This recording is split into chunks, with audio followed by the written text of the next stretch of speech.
Bismillahirrahmanirrahim. Assalamualaikum warahmatullahi wabarakatuh.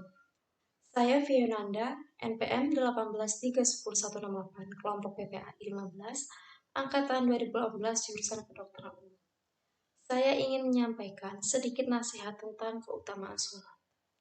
Kita semua tahu bahwa sholat merupakan tiang agama sebagian umat muslim yang taat agama. Maka jangan pernah meninggalkan kewajiban menjalankan sholat 5 waktu. Dengan menjalankan ibadah dengan benar, berarti kita telah menegakkan satu tiang dalam kehidupan kita. Jika salah satu tiang dari sebuah bangunan itu runtuh, maka sudah bisa dipastikan semua bangunan juga akan ikut hancur. Begitupun dalam kehidupan kita sehari-hari, baik buruknya sholat menjadi cerminan dari perilaku kehidupan seseorang yang dijalani. Ada beberapa nasihat dari ulama untuk kita semua yang merasa pernah meninggalkan sholat atau yang sampai saat ini mengabaikan sholat, masih sering meremehkan sholat. Para ulama menjelaskan banyak sekali ayat-ayat dan hadis-hadis tentang ancaman dari Allah bagi orang yang meninggalkan sholat.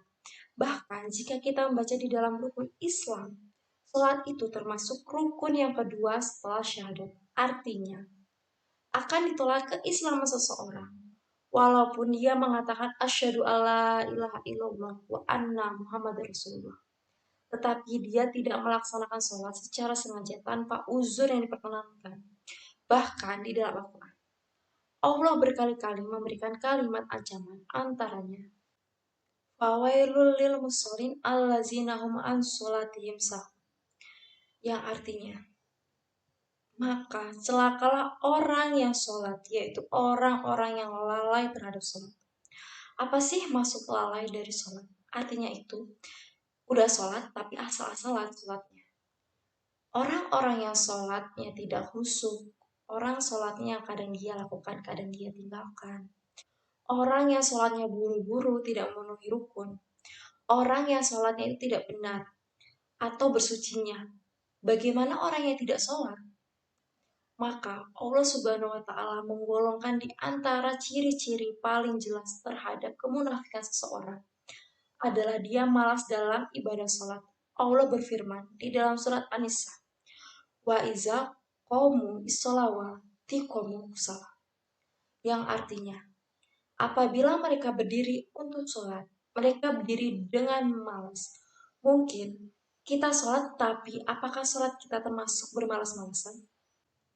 Contoh sederhananya, waktu Ramadan, kita itu kan mencari tarawih yang paling cepat kan, yang hanya hitungan 12 menit selesai, 20 menit selesai. Nah, jangan-jangan kita itu termasuk orang-orang yang sahun.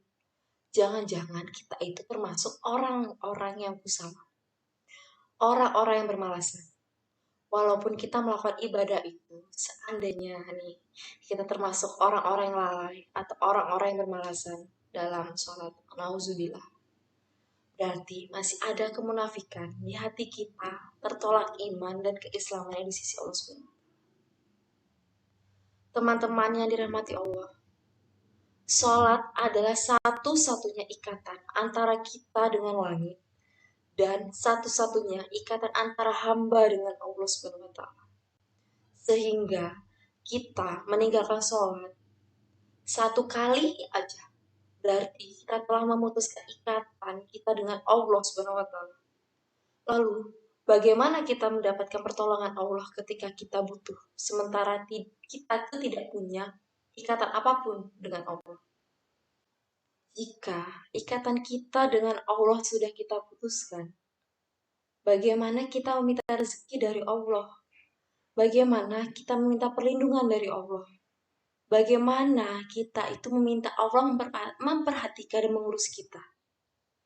Ketika kita sendiri yang memutuskan ikatan dengan Allah. Satu-satunya, kata ulama, ikatan antara hamba dengan Rabb-nya adalah as-sholat. Siapa yang meninggalkan sholat secara sengaja, tanpa alasan yang diperbolehkan oleh agama, berarti ia telah memutuskan ikatan dengan Allah Subhanahu wa Ta'ala. Nanti di akhirat, sholat adalah amalan pertama yang akan ditanyakan oleh Allah. Seandainya nih sholat kita benar, maka amalan yang lain akan Allah perbaiki. Tetapi seandainya sholat kita itu rusak, maka semua amalan yang ikut rusak bersamaan dengan sholatnya. Sholat suatu yang tidak bisa kita abaikan, apapun alasannya.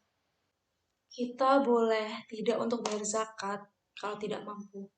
Kita boleh tidak haji kalau tidak mampu. Kita boleh nggak puasa kalau tidak mampu dibayar qada, dibayar fidyah. Tetapi kita tidak bisa meninggalkan sholat. Jika kita tidak bisa melakukan tepat waktu karena lagi musyafir, kita bisa menjamak. Tidak bisa melakukan di masjid karena ada uzur-uzur tertentu seperti hujan, badai, dan seterusnya. Bisa melakukannya di rumah. Tidak bisa melakukan secara berdiri, bisa duduk atau berbaring. Tidak ada alasan meninggalkan sholat, saking pentingnya ibadah ini. Allah tidak mau kita memutuskan Allah. Orang yang meninggalkan sholat, berarti dia telah memutuskan hubungannya dengan Allah. Padahal Allah selalu memberikan kebaikan kepada kehidupan. Jangan putuskan Allah dengan meninggalkan sholat. Mudah-mudahan ketika kita menjaga sholat, Allah akan menjaga kita. Barakallahu fikum. Teman-teman yang dirahmati Allah, semoga kita dapat memperbaiki diri dengan tidak meninggalkan sholat dan memperbaiki sholat kita dengan benar. Semoga sedikit ceramah yang saya sampaikan bisa bermanfaat untuk kita semua. Jika ada salah kata, saya mohon maaf yang sebesar-besarnya. Assalamualaikum warahmatullahi wabarakatuh.